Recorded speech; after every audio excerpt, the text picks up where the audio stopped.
Thousands of mainland tourists continue to flock to Hong Kong, overwhelming border checkpoints and transport facilities. Justice Chief Paul Lam accuses the United States of attempting to blur the lines of the one country, two systems governing principle with its tariffs. And China's Zhao Xintong makes it to the final of the World Snooker Championship with a crushing defeat over Ronnie O'Sullivan.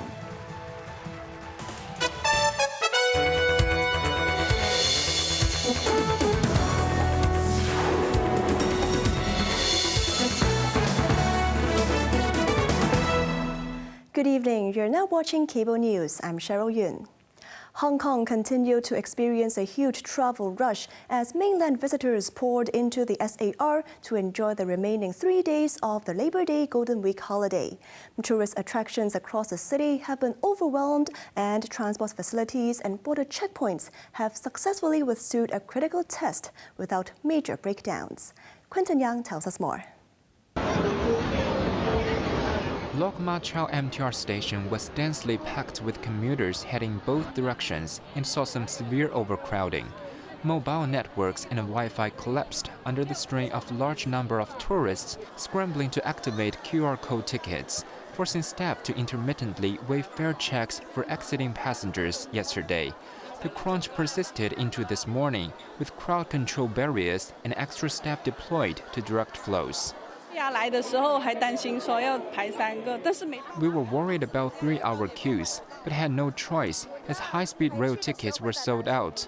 But we hope authorities can help ease the congestion, especially during holiday, said this frustrated visitor from Guangzhou.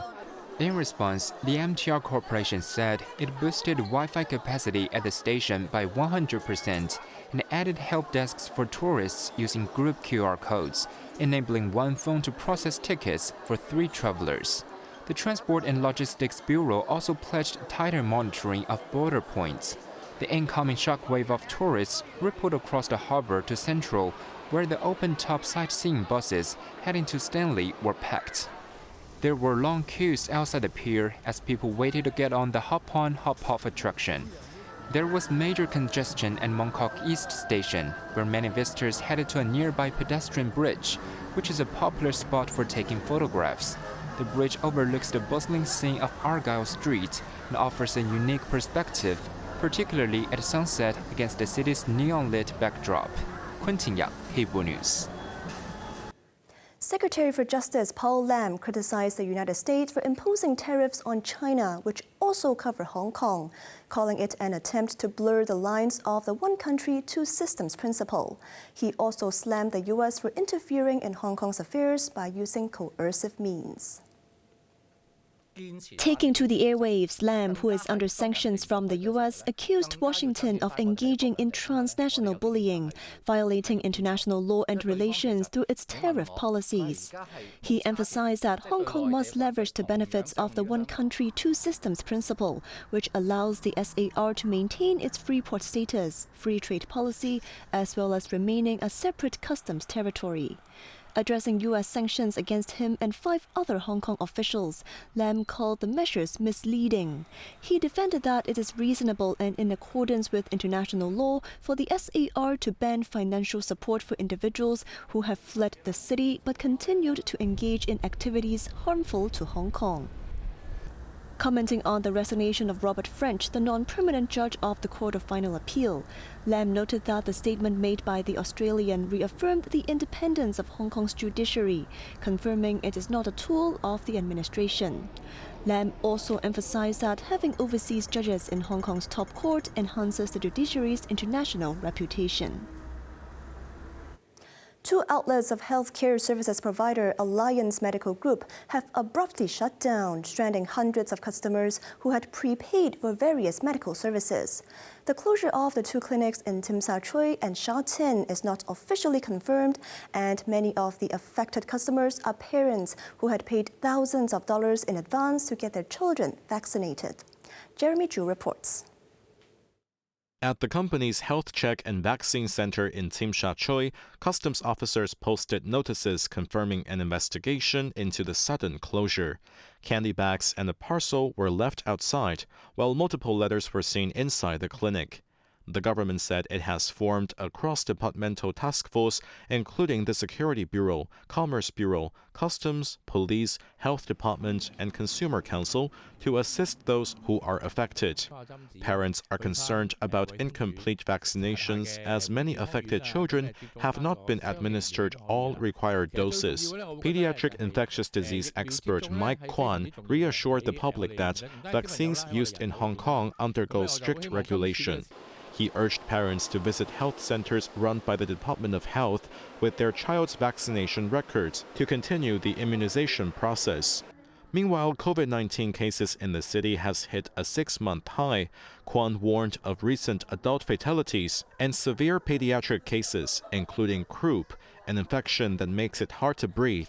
The expert urged the public to get vaccinated amid rising cases globally, advising people to wear a mask in crowded areas.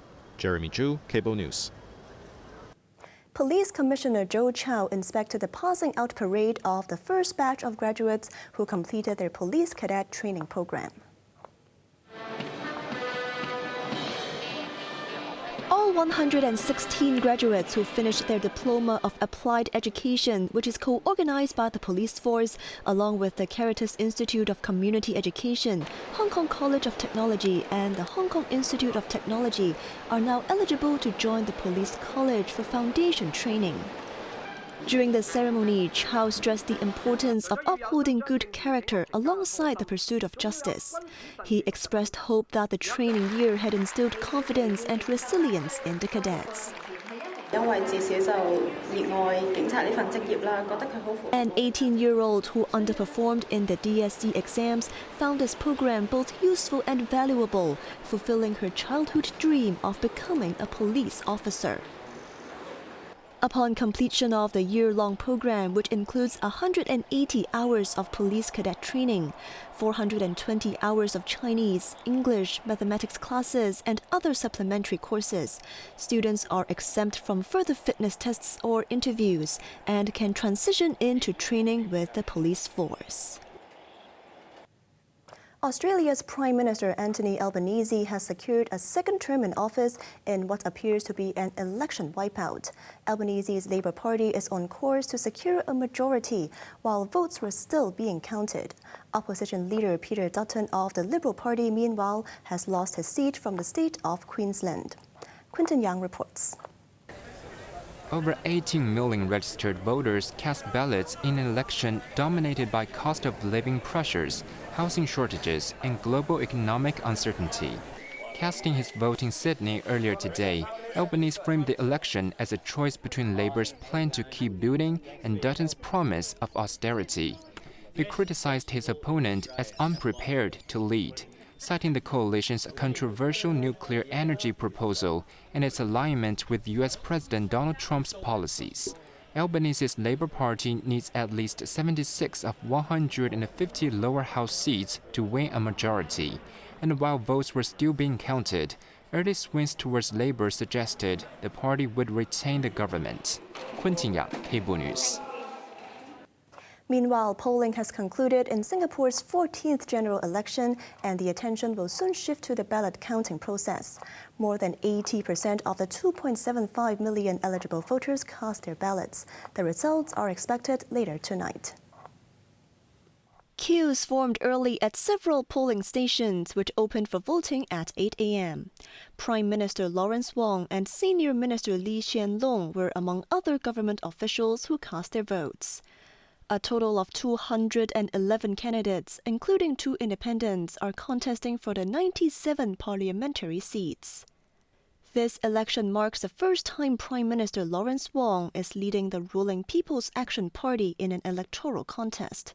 Attention is focused on whether opposition parties can extend gains as the long-ruling People's Action Party seeks a bigger win. Canadian Prime Minister Mark Carney has confirmed plans to meet with U.S. President Donald Trump in Washington early next week, upholding his campaign vow to confront Canada's sometimes hostile neighbor while safeguarding economic ties. Quentin Yang reports. On Monday, Canadians elected a new government to stand up to President Trump and to build a strong economy. Canadians also sent a clear message that their cost of living must come down and their communities need to be safe. As Prime Minister, I've heard these messages loud and clear, and I will act on them with focus and determination.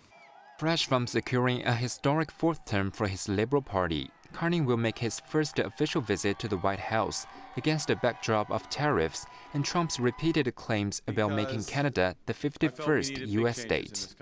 I go there with the expectation of constructive, difficult, but constructive discussions. That's the spirit of the conversations that the President and I had. You go to these meetings well prepared, understanding the objectives of your counterpart, and always acting in the best interest of Canada. And I'm not pretending those discussions will be easy or they won't proceed in a straight line. There'll be zigs and zags, ups and downs. But as I said in my remarks, I will fight for the best deal for Canada. Carney, who secured 168 seats in Canada's 343-member House of Commons, reaffirmed retaliatory tariffs on U.S. goods until Washington relents. U.S. tariffs have bolstered a new wave of fierce nationalism amongst Canadians, and Ottawa's close friendship with Washington seems to be on thin ice after Carney outlined his Canada First mandate. Quentin Yang, Cable News. On to the weather now. Cloudy with coastal mist early tomorrow morning. Temperatures will range between 25 and 31 degrees. Hot during the day in the following few days. Now let's take a look at the weather around the world.